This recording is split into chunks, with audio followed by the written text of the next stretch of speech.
Jim, throughout camp, you guys were very cautious with Alexander Smith. Is that going to continue this week? Do you know whether he's going to be able to go, or are you guys still holding him out? Yeah, we got a number of guys who'd been nicked up during camp that's going to be game time decisions, okay. Alex being one of them. So obviously we know we got a lot of football ahead of us. Certain injuries you don't want to set back, right? Yeah. So I think there's a couple guys that are going to be kind of game time decision. Just they've missed a pretty significant portion of camp, and as they're working back in, we're going to try to be smart with them. The inside linebacker spot, I know was a battleground. Who knows what the depth chart is, but what stood out about Jordan Turner and Muma to be the ones, I guess, at this point? I mean, first off, that group, the competition was awesome, and I would say the growth from spring, especially the beginning of spring to the end of camp, really fun to watch that group grow and just battle each other every day. Kind of make it, take it. Whoever graded out best the day before, you're going with the ones. If you didn't, let's go take it back. And they really bought into that and played off each other really well. And like I said, the competition was high every day. And to me, Jordan and Muma, just the consistency with what they did. They all made plays. They all had their moments where they played extremely physical and made plays out in space. And I think just the consistency overall in camp gave them a little bit of an edge, but all four of those guys are going to get significant snaps here the first couple of weeks, and we'll kind of roll with the hot hand in certain situations. But really love the way that they competed and grew, like I said, from really the beginning of spring till now. What did Cedric Dort show you as a slot corner? Was that in part Justin's help, or what's kind of the plan there and where Justin stands? Yeah, we knew kind of coming out of the spring that it was a position we wanted to rep him and get him more comfortable in. He hadn't done it much in the past. We just thought technically it fit his skill set really well, and so we knew coming into camp it was gonna happen for him at times. And obviously with Justin being out for a significant stretch, he got a lot of reps in there. So excited. I think it gives us a ton of flexibility with the number of guys that we have that can play in the slot, that we can really help them in their matchups, kind of who they match up with well, and featuring them in different ways that maybe they haven't put on tape yet. How'd that competition play out at cornerback? It seems like a lot of guys were getting quality reps there. Yeah, a ton of guys.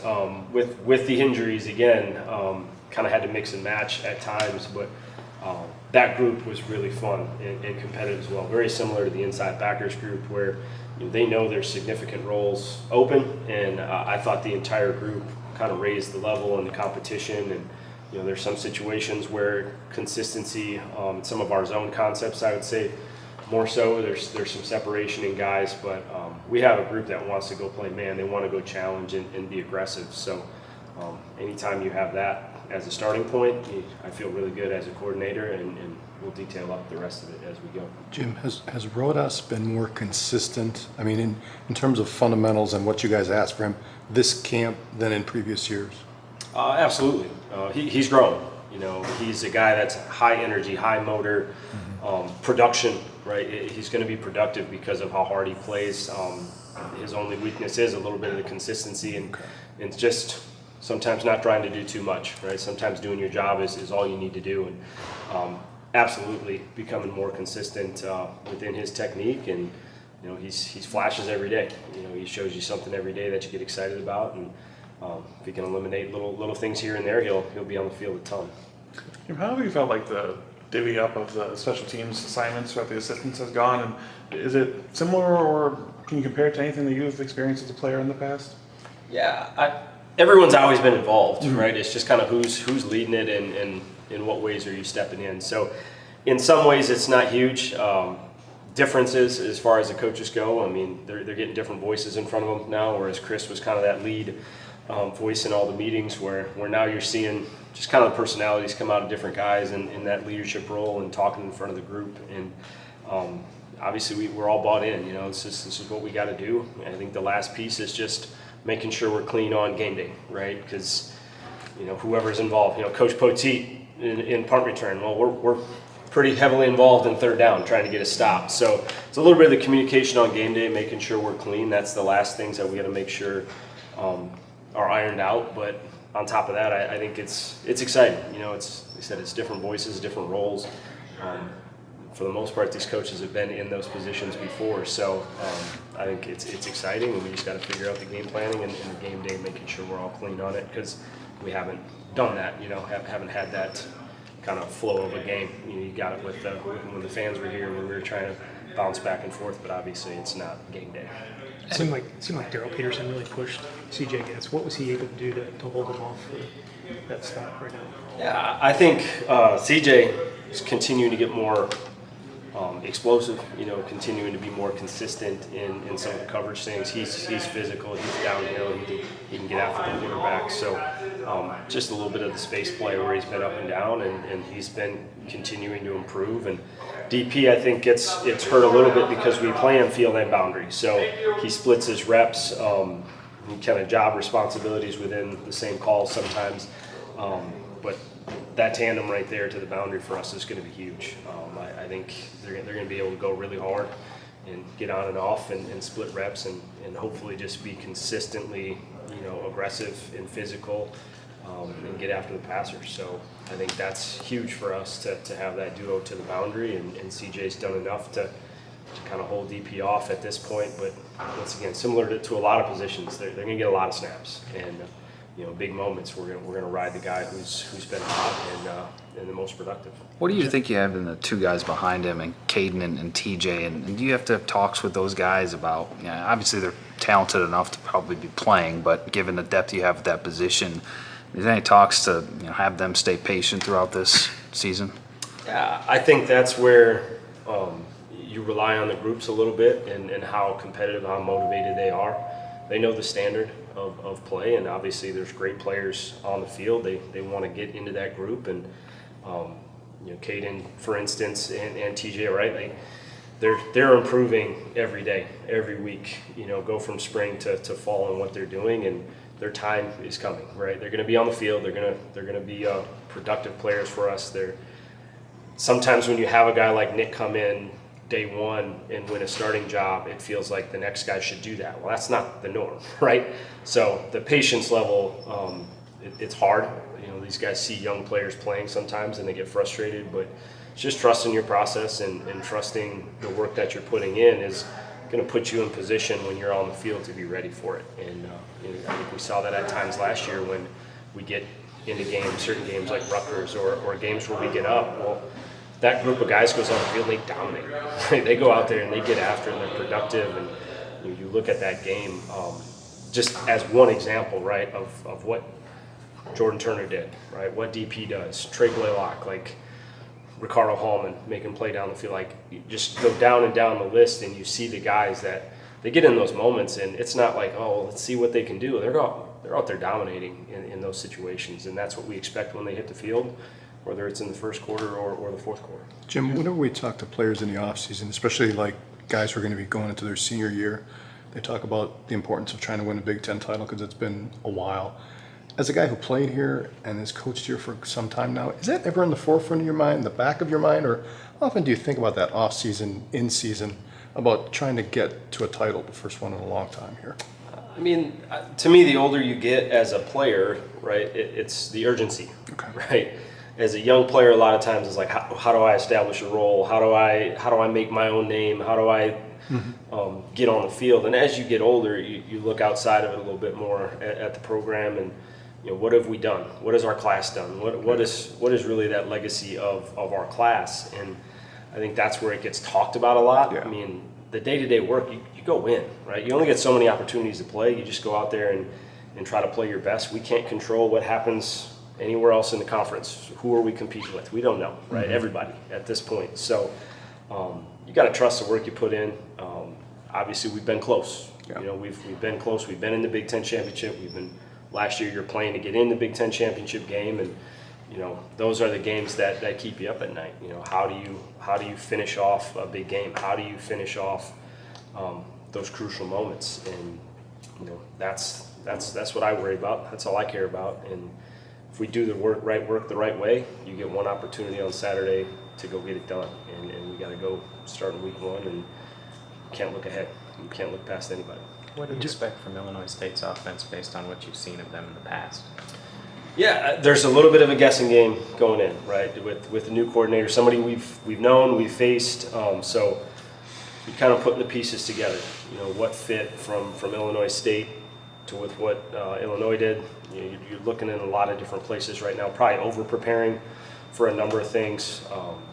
So you're looking at a lot of different film from the coordinator, from the team, the skill. You know, who's coming back, who transferred in, right? You kind of trying to piece the whole puzzle together, and there's elements where you just got to get your guys to trust, like know your rules, know the calls, right? Be able to adjust to the unknown. You know, that's always week one, and probably first and foremost is tackle, right? That's the biggest separator in some of these early games is the teams that tackle really well and don't give up explosive plays. You know, usually have a lot of success. So we're focused on what we do know, right? We're prepping for probably a little bit more than normal, and really focusing on how we play and how we finish plays. Are there any true freshmen that have stood out that may be able to get on the field for you defensively this year? Yeah, I think one true freshman that excites us just with his ability is Austin Brown on defense. You know, great size, great speed. Kind of look at him very similar to Hunter last year, where physically they're ready. You know, they're ready to compete, and you know, probably starting out more in that special teams role and learning the speed of the game. We have good depth at the position, and you just kind of roll from there. And just how comfortable can they hit their stride and get on the field defensively. He'd be a guy that I would anticipate seeing on the field in different situations, but I'd say that'd be the main one defensively. I'll let the offensive guys speak on their side, but he's a guy I think, like I said, very similar to Hunter in the physical, you know, makeup of what he is. And I would say Hunter hit his stride about midway last year, where he felt really, really comfortable in our defense, to where he trusted everything that we were doing and why we were doing it. I was going to say, Jim, with Rodas and then James and Isaiah, you know, 3 defensive ends, but behind them with the injuries to Isaac and then Mike Jarvis being out too, how are you feeling about those behind them, and do you feel like you have the depth at that position outside of those 3? Yeah, I think we're a little bit uncomfortable with the depth when you lose some guys that you anticipated being contributors in those positions. We feel great about the top end of where we're at and the experience they have, and kind of the roles that you anticipate them filling.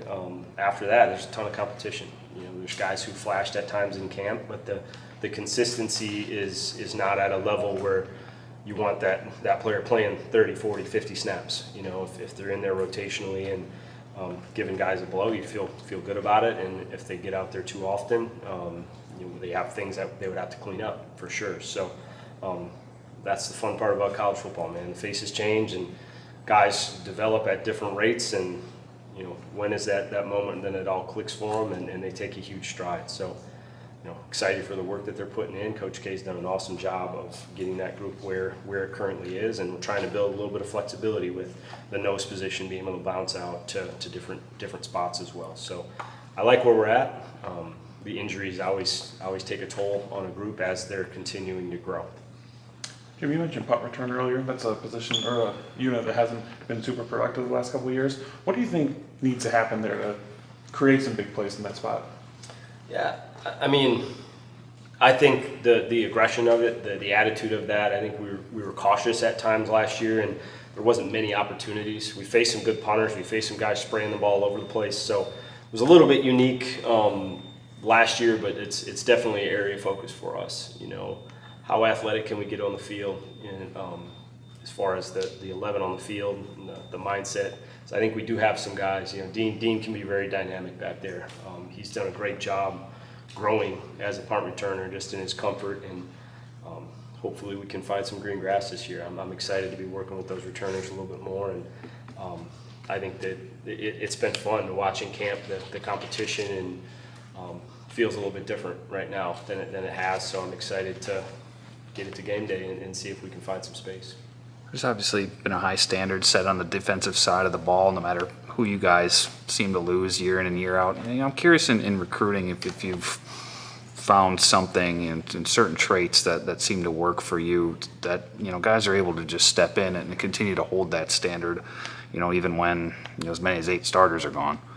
Yeah, I mean, we've found the magic of finding really good players that are fast and aggressive and violent on defense. So obviously success helps. You know, when you're recruiting off of success, players see that, they feel it, the energy, you know, the big plays, the consistency that we've had. It obviously helps when you're trying to pitch a recruit on why they should play in this defense. And to me, the number one thing we've created is flexibility. You know, we can feature players on our defense, you know, very similar to the way an offense thinks on, you know, this is the play this guy needs to make. We want to allow players to be aggressive. We want to allow them to play to their skill sets. And when you start talking to recruits, that's not the case everywhere. You know, the system is set some places. This is what we do. This is how we do it. This is a technique you're going to have. I think we take advantage of the knowledge we have as a coaching staff. Like, we can coach the individual. You don't have to do it the same as this guy. And allowing flexibility in their technique and kind of in how we attack, that's fun. I think as a defensive player, coordinator, I look at our system and go, every position, like, would I want to play that? You know, how can we help that out? Who has the toughest job? How can we make it a little bit easier for them? Can we take them out of conflict at times? And it's all about the intensity we play with, the physicality, and, you know, if we're smart enough to be able to eliminate some issues that are going to come up from a game plan or from a technique that we're asked, then guys get a lot of confidence in what they do. So I'm excited about where we're at and the kids we're able to recruit, and, you know, we don't have to settle. We don't feel like we have to settle for anybody right now. We're out there going after great players, and we're getting some good interest back. Jim, you talking to guys about why the defense is going to remain elite. They often refer to that it's a Jim Leonhard defense. Just curious what your reaction is to comments like that from your guys. Really quick, I'm going to interrupt. This is going to be the last question. Yeah, that damn right's the last question. I mean, I haven't played a snap since I've been back. Obviously, I take a lot of feedback. I feel like I am more flexible than most coaches, which I think helps. But it's getting guys to buy in to what you do, why you do it. You know, I show our guys almost weekly in the off season, or over daily sometimes for these guys. This defense is being run all around the country and getting gashed. Like, it's the details of it. It's how we execute. You know, we build in some things to help them out, but there's no magic in the calls. Hopefully, I can eliminate them from being in bad situations. That's the number one thing I try to do week in and week out, and put it in their hands. You know, we got great kids. We got competitive, talented guys. If we can put it in their hands to get it done every week and keep them out of bad situations, then I feel like I've done my job.